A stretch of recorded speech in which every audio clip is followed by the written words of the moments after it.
سؤال بيجيلي كتير.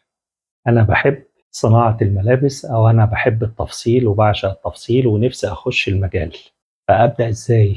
فنصيحة بسيطة، لو أنت حابب أو لو حضرتك حابة مجال صناعة الملابس وحابة تخش المجال، فاللي هقولها دي نصيحة لوجه الله، مفيهاش أي مصلحة ليا. كانت سبيحة البطرونست كانت سبيحة البطرونست. فيا ريت لو سمحتوا رجاء، دي حاجة تخصكم طبعا، يعني ممكن انتوا تاخدوا بالكلام ده او ما تاخدوش بيه.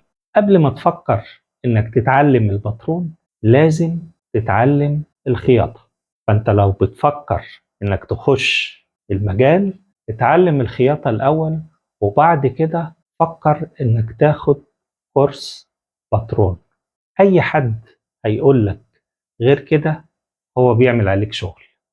انا باتروني انا شخصيا ما تفكرش تاخده وانت ما بتعرفش تخيط. اذا انت لو حابب تخش مجال صناعة الملابس لازم تتعلم الخياطة الاول، وبعد كده تفكر انك تتعلم الباترون. او لو ما عندكش وقت وحابب تشتغل بالباترون الجاهز، دي حاجة ترجع لك انت، مفيش اي مشكلة.